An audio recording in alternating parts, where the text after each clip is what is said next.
Your favorite shopping destination, Value Zone Hypermart. ఇప్పుడు మన అమీర్పేట్లో pillar number 1081 వద్ద.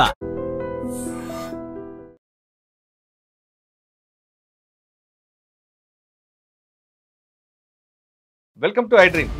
మావోయిస్టు పార్టీలో విభేదాలు వచ్చాయా?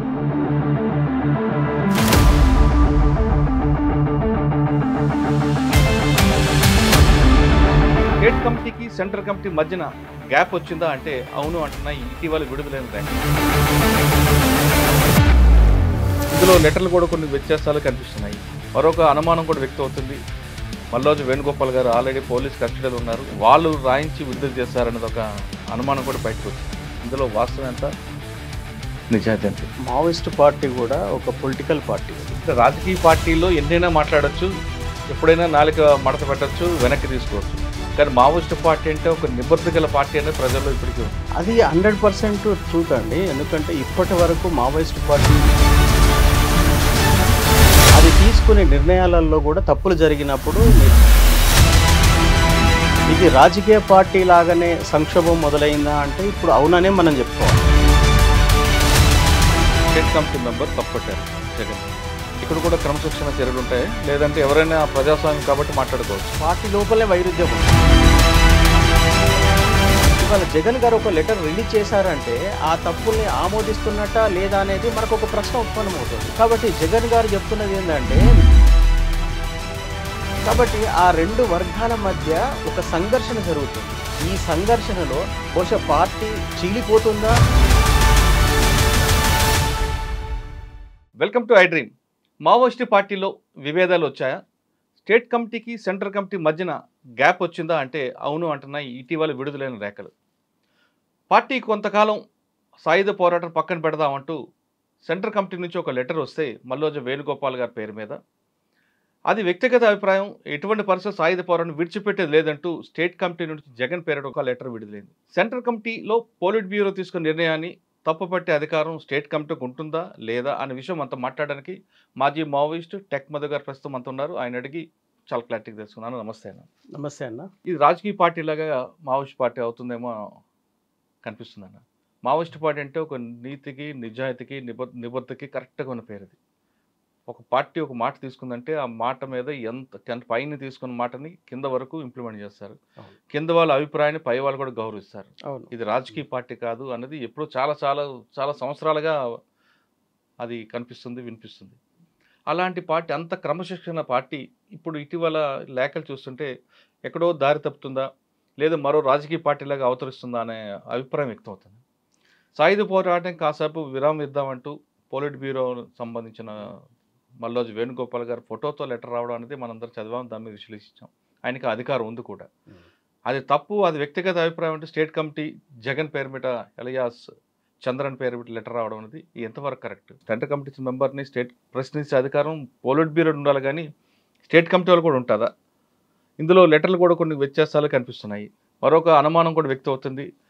మల్లోజు వేణుగోపాల్ గారు ఆల్రెడీ పోలీస్ కస్టడీలో ఉన్నారు, వాళ్ళు రాయించి విడుదల చేస్తారనేది ఒక అనుమానం కూడా బయటకు వచ్చింది. ఇందులో వాస్తవం ఎంత, నిజాయితీ ఎంత?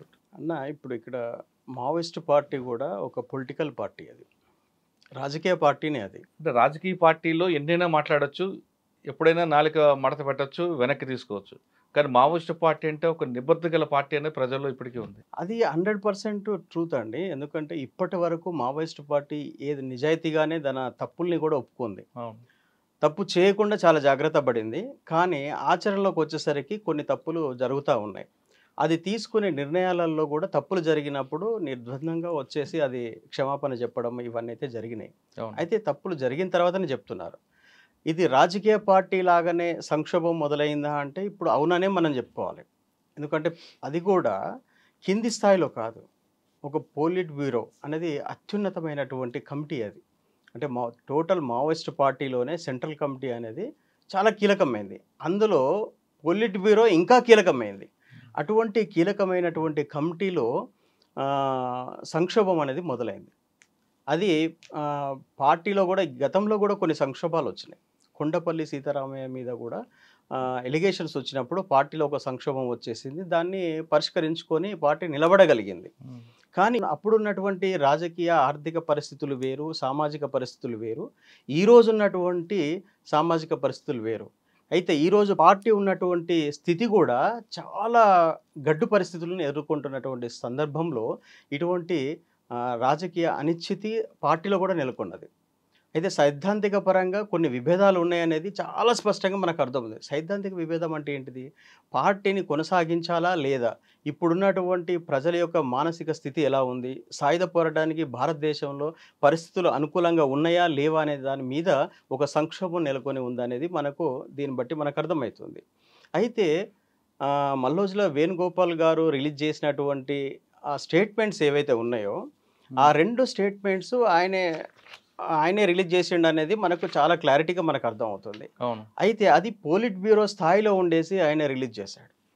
కాబట్టి పార్టీ ఒక పోలిట్ బ్యూరో స్థాయి కలిగిన వ్యక్తి చేశాడంటే మొత్తము ఇవాళ దేశవ్యాప్తంగా దాని మీదనే ఒక చర్చ అనేది మొదలైంది. ప్రతి ఏ మీడియాలో చూసినా మల్లోజుల కోటేశ్వరరావు గారు రిలీజ్ చేసినటువంటి సాయుధ పోరాట విరమణ దాని మీదనే మనకు చర్చ కొనసాగింది. అయితే ఇవాళ కేంద్ర ప్రభుత్వం కూడా ఏమైంది, అసలు పార్టీలో ఇంత సంక్షోభం ఎందుకు వచ్చిందనే దాని మీద కూడా వాళ్ళు స్పెషల్గా దృష్టి పెట్టి దాన్ని గమనిస్తున్నటువంటి పరిస్థితులు కూడా ఉన్నాయి. అందుకే ఇప్పుడు ఛత్తీస్గఢ్ హోమ్ మినిస్టర్ కూడా అన్నాడు, దాని మీద కూడా మేము ఇన్వెస్టిగేషన్ చేస్తాము, అది రియలా కాదా లేకుంటే అసలు పార్టీలో ఏం జరుగుతుందనే విషయం మీద కూడా మేము వివరాలు తెలుసుకుంటామని చెప్పి అన్నారు. అంటే అంత క్యూరియాసిటీను అది అంటే నెలకొనేలాగా చేసింది అది. అని ఒకసారి వేణుగోపాల్ గారు రాసిన లెటర్ చూద్దాం.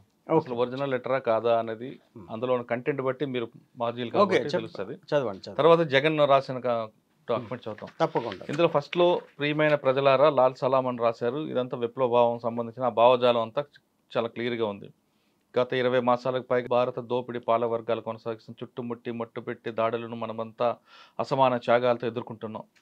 ఆ భావజాలం అనిపిస్తుంది. ఇందులో 5వ పేజీలో కొన్ని విషయాలు మీరు ఇందాక అన్నారు కదా, తప్పు చేసిన తర్వాత పార్టీ ఒప్పుకుంటుంది, ఆ నిజాయితీకి ఒక నిదర్శనంగా కనిపిస్తుంది. ఇందులో ఇప్పటికైనా దీర్ఘకాల ప్రజాయుద్ధ పందా అంటూ, సాయుధ పోరాటం అంటూ, పరిస్థితుల మార్పులతో స్థల కాలాలతో నిమిత్తం లేకుండా చైనా పందా, రష్యా పందా అనే పిడివాద ఆచరణకు స్వస్తి చెప్పి భారతదేశ స్థల కాల పరిస్థితులకు తగిన పందాలో భారత విప్లవాన్ని జయప్రదం చేయడానికి పూనుకోవడమే పార్టీ ముందు మిగిలిన ఏకైక కర్తవ్యం.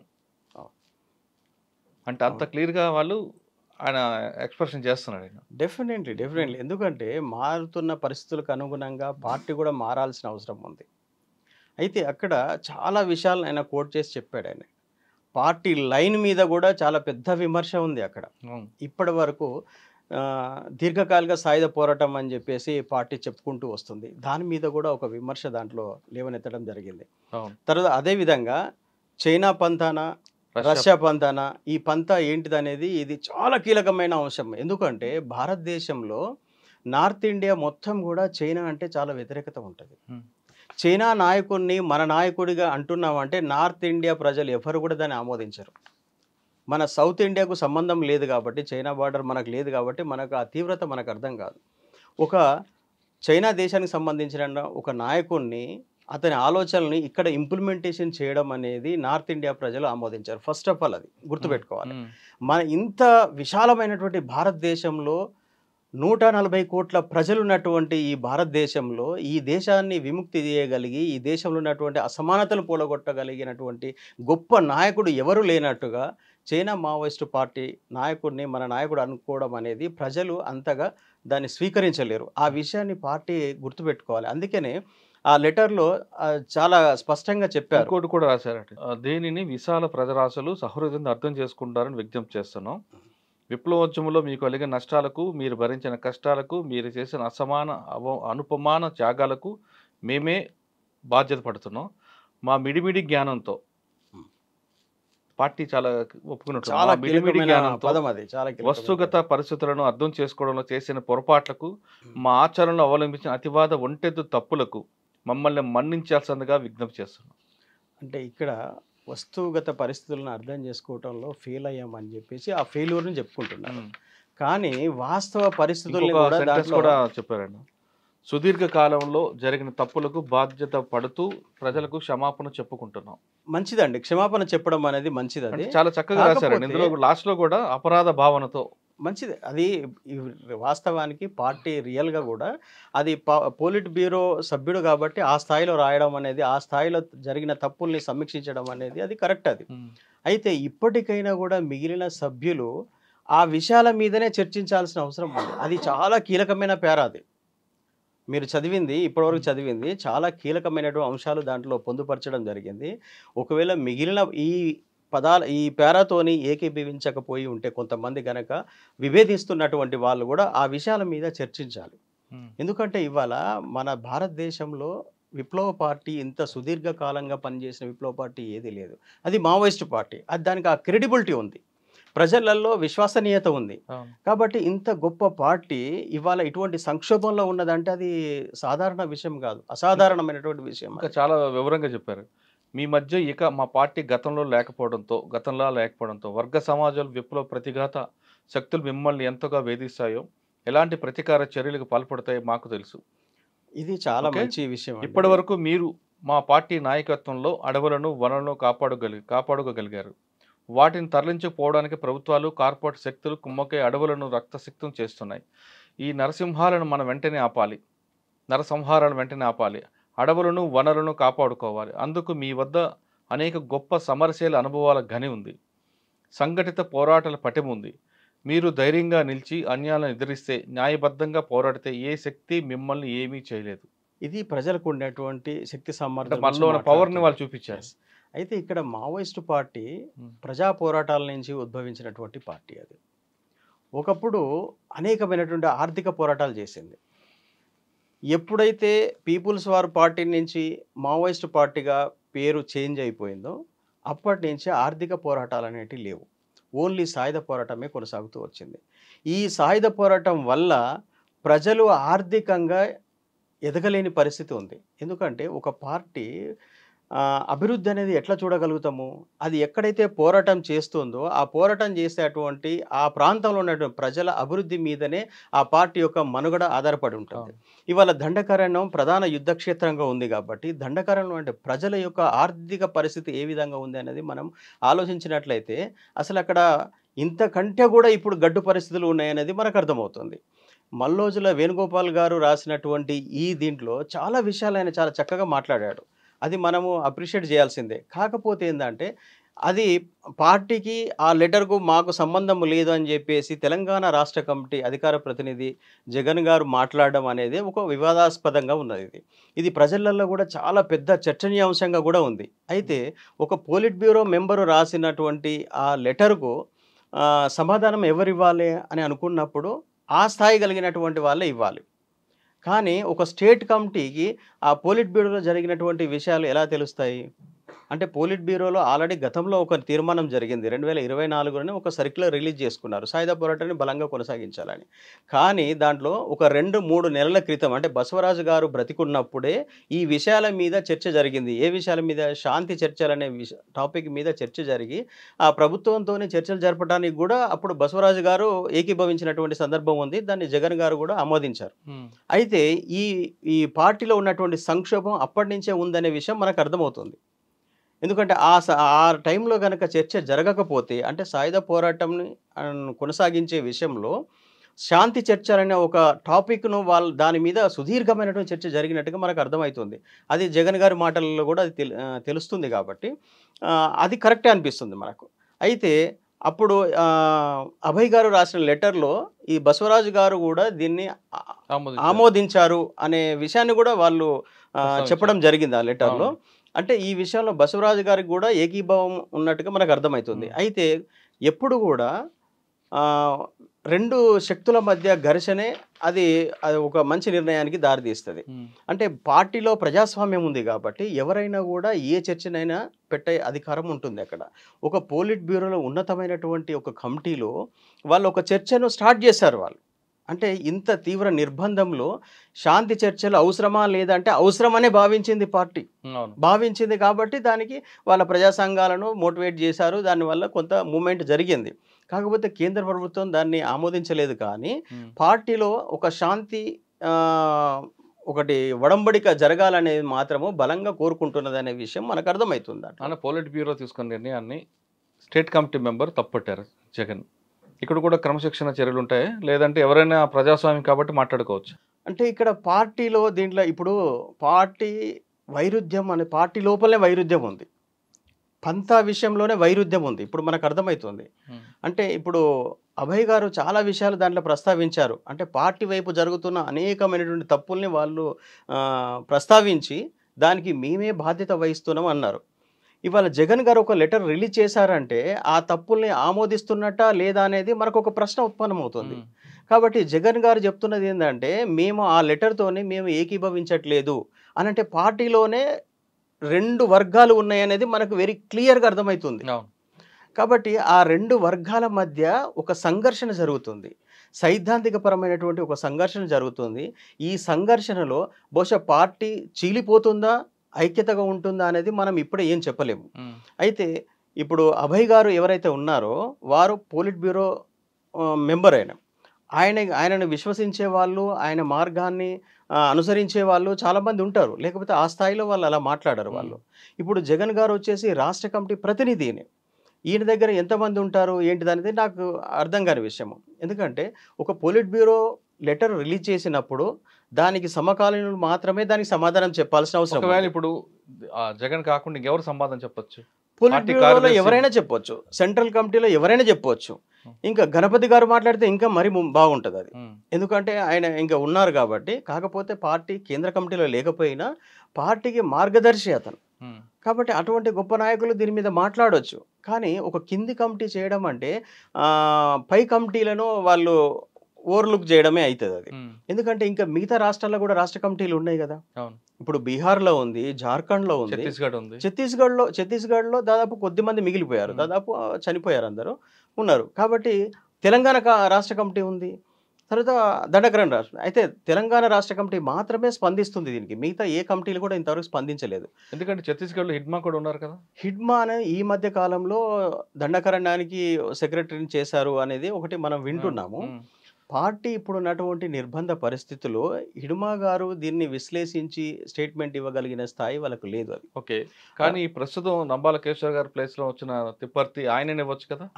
ఎగ్జాక్ట్లీ కరెక్ట్, అది మీరు అన్నది కరెక్ట్ అది. ఎందుకంటే దేవ్జీ గారు అపారమైనటువంటి అనుభవం ఉన్నటువంటి వ్యక్తి, తర్వాత ఆయన పార్టీ సెక్రటరీని చేశారు కాబట్టి దీని మీద వెంటనే స్పందించాల్సినటువంటి ఆవశ్యకత ఆయనకే ఉంది, ఆ బాధ్యత ఆయనకే ఉంది. కింద రాష్ట్ర కమిటీ కాదు కదా, పోలిట్ బ్యూరోలో ఏం నిర్ణయం తీసుకున్నారని ఆయనకు బాగా తెలుస్తుంది. అది కరెక్టా కాదనేది కూడా ఆయన నిర్ణయం నుంచి ఆయన చెప్పాలి ప్రజలకు. ఒకవేళ దాన్ని ఖండించాల్సి వస్తే సెంట్రల్ కమిటీ లెవెల్లో ఖండించితే దానికి ఒక ఇది ఉంటుంది.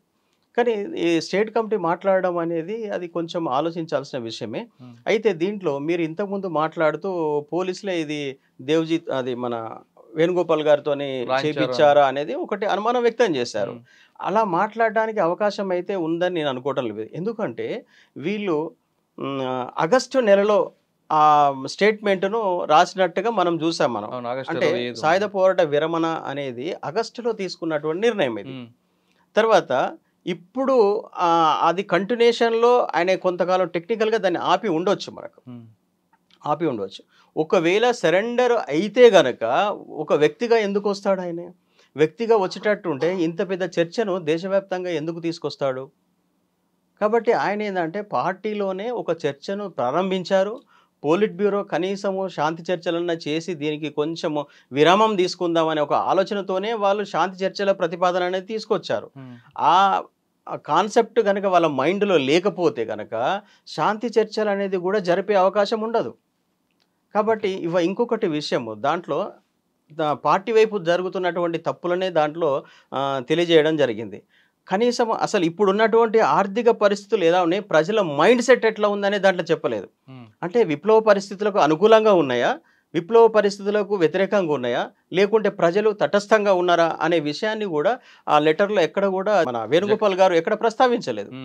ఈ విషయాన్ని పార్టీ కూడా ఇప్పటికైనా ఒకవేళ ఈ వేణుగోపాల్ గారి లెటర్ను కనుక వ్యతిరేకించినట్లయితే ఉంటే సెంట్రల్ కమిటీ వెంటనే దాని మీద ఒక స్టేట్మెంట్ ఇవ్వాల్సిన అవసరం ఉంది. ప్రస్తుత పరిస్థితుల మీద ఒక క్లారిటీ ఇవ్వాల్సిన అవసరం కూడా పార్టీకి ఉన్నటువంటి ఇది ఉంది. వాళ్ళు కంపల్సరీ చేయాలి అది. పార్టీల్లో వ్యూహం భాగంగా ఒకరికి మించి ఒక లెటర్ ఇసుకోవడం కూడా జరుగుతుంటాయి కొన్ని రాజకీయ పార్టీలు. అదే పందాలో మావోయిస్ట్ పార్టీ కూడా ఉందనుకోవచ్చా? అట్లా ఉండదండి. ఎందుకంటే ఇది త్యాగాల పునాది మీద ఏర్పడ్డటువంటి పార్టీ కాబట్టి దీంట్లో అసమాన త్యాగాలు జరిగినాయి దీంట్లో. మనం కాదనలేము. ఎవరు కాదంటారు. తర్వాత నాయకత్వం కూడా అన్నిటికీ సిద్ధపడి వాళ్ళు పనిచేస్తున్నారు. తర్వాత వ్యక్తిగత స్వార్థం లేనటువంటి నిస్వార్థమైనటువంటి నాయకులు వాళ్ళు. ఇటువంటి వ్యక్తిగత దూషణలు ఇవన్నీ చేసి ఇది కూడా ఒక చీప్ ట్రిక్ కింద ఉంటుంది ఇదంతా. అటువంటి పరిస్థితులు వాళ్ళు అటువంటి ఉద్దేశాలు ఉండవు. అంటే కొంతమంది పోలీసులు ఏమంటారంటే పార్టీ అసలు ఏం జరుగుతుందని వాస్తవాన్ని మల్లోజు వేణుగోపాల్ గుర్తించారు. ప్రజల్లోకి ఎందుకు దూరం అవుతున్నాం అనే విషయాన్ని కాబట్టి ఆయన స్పష్టంగా రాశారు. కానీ మీరు చెప్తున్న జగన్ రాయడంలో ఆ భావజాలాన్ని బతికించడానికి రాసిన లెటర్ లాగా ఉంది తప్ప వాళ్ళు ప్రజలు ఎందుకు పార్టీ దూరం అవుతున్నారు విషయాన్ని అంటారు. వాస్తవం అంటారా? కానీ జగన్ గారే ఇంకా కొంచెం క్లారిటీగా చెప్పాలి. ప్రజలు అసలు ఏం ఆలోచిస్తున్నారు అనేది ఆయన చెప్పలేదు. కేవలం వేణుగోపాల్ గారి మీద విమర్శలు చేయటానికే, దాన్ని ఖండించడానికి మాత్రమే ప్రకటన విడుదల చేశారు. కానీ అసలు ప్రజలు ఏమనుకుంటున్నారు అసలు అది ఇప్పుడు దండకారణ్యంలో ఉన్నటువంటి పార్టీ ప్రజలు అక్కడ వాళ్ళు ఏమనుకుంటున్నారు, ఆదివాసులు ఏమనుకుంటున్నారు, అసలు ఈ పోరాటాన్ని ముందుకు కొనసాగిద్దాం అనుకుంటున్నారా, లేకు చాలు ఇక ఇప్పటివరకు చేసాం 50 ఏళ్ళ అనుభవం మాకు చాలు ఇక దీనివల్ల మేము ఏం సాధించలేకపోతున్నామని అనుకుంటున్నారా? అది జగన్ గారు స్పష్టం చేయాలి. ఇంకా ఆయన చెప్పిన దీంట్లో చివరిగా బీజేపీ ప్రజా వ్యతిరేక విధానాలకు వ్యతిరేకంగా పోరాటాలు తీవ్రతరం చేయాలన్నారు. ఒక్కటండి 2024లో పార్టీ సర్క్యులరు అదే చెప్తుంది. వాళ్ళు అదే పందాను వాళ్ళు అవలంబించాలని అనుకున్నారు. నేను గతంలో ఒక ఇంటర్వ్యూలో మీతో మాట్లాడేటప్పుడు కూడా చెప్పాను. ఒక 10 పేజీల ఒక లెటర్ను ఆగస్టు నెలలోనే రిలీజ్ చేసింది పార్టీ. అప్పుడు దాంట్లో సాయుధ పోరాటాన్ని కొనసాగించాలనేదే వాళ్ళు ఉటంకిస్తూ రాశారు దాన్ని. కానీ ఎక్కడ కూడా శాంతి చర్చల గురించి కానీ సాయుధ పోరాట విరమణ గురించి కానీ రాయలేదు. ఇప్పుడు జగన్ గారు కూడా సాయుధ పోరాటాన్ని కొనసాగిస్తామని అంటున్నారు. కానీ ప్రస్తుత రాజకీయ పరిస్థితుల గురించి వేణుగోపాల్ గారు కొంత చర్చ చేశారు. దాంట్లో ఒక చర్చను దేశ ప్రజల ముందు పెట్టారు ఆయన. ఈ విషయంలో అందరూ చర్చించాల్సిన అవసరం ఉంది. నిజంగా ఇవి జరిగిన తప్పుల పార్టీ నుంచి జరగలేదా, జరిగితే వీళ్ళు అసలు ఇప్పుడు సాయుధ పోరాటాన్ని కొనసాగించే పరిస్థితులు ఉన్నాయా లేదా అనే విషయం కూడా ఇప్పుడు కొత్తగా చర్చ పెట్టాల్సిన అవసరం ఉంది. చాలామంది మేధావులు మొన్న శాంతి చర్చల విషయంలో మాట్లాడినప్పుడు వాళ్ళు ప్రజాక్షేత్రంలోకి వచ్చి రాజకీయ పరంగా ప్రజల మధ్యలో ఉండి పనిచేస్తే బాగుంటుందని చాలామంది ఆశాభావం వ్యక్తం చేశారు. కానీ అటువంటి రావాలి కదండి, రావాలి. ఇప్పుడు రాజకీయ వ్యవస్థకు పుల్ స్టాప్ పడాలంటే వాళ్ళు వస్తేనే.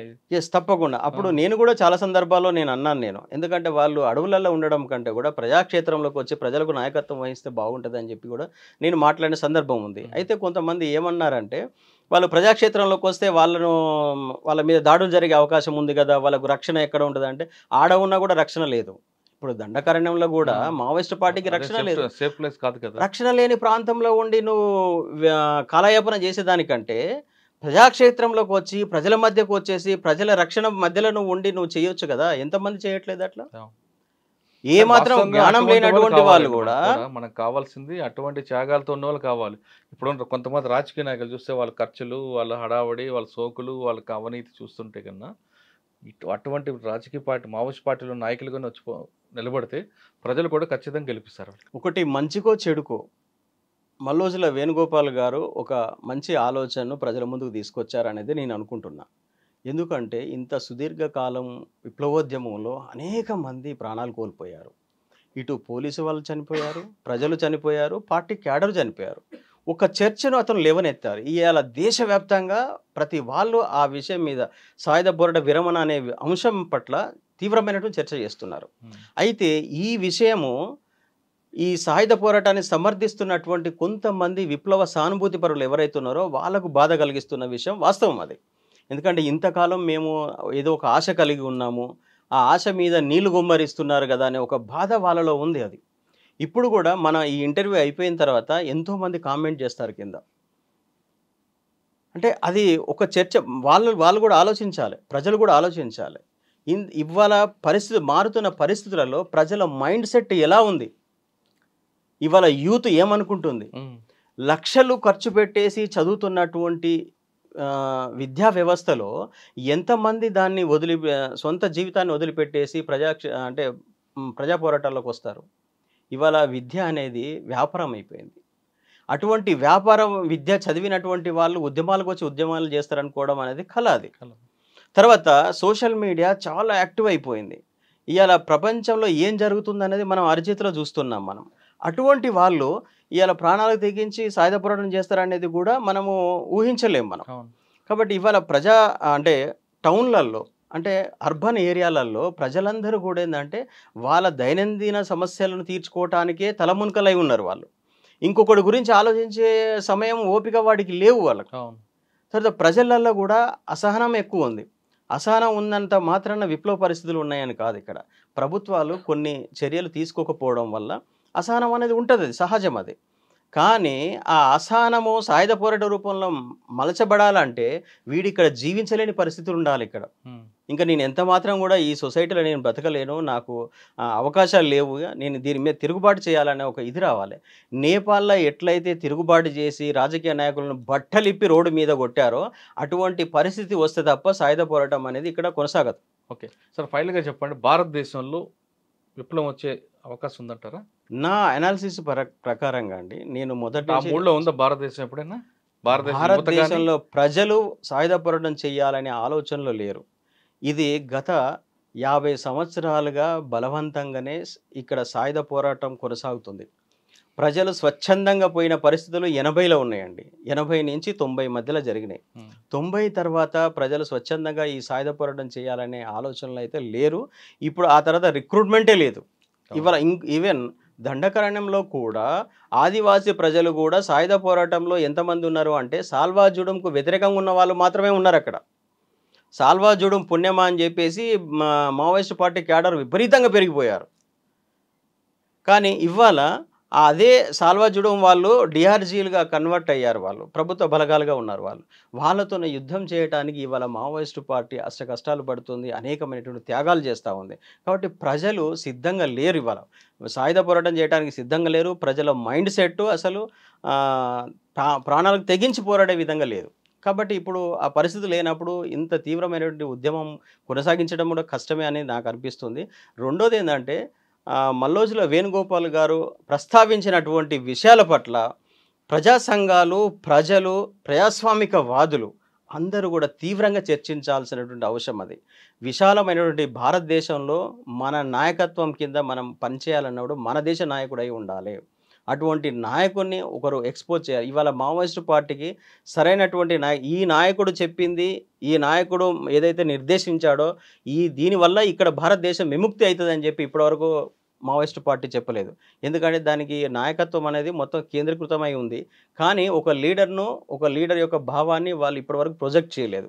మొదటిసారిగా మల్లోజుల వేణుగోపాల్ గారు తన ఫోటో వేసి తను చేశారు, అధికార ప్రతినిధి కాబట్టి వేశాడు.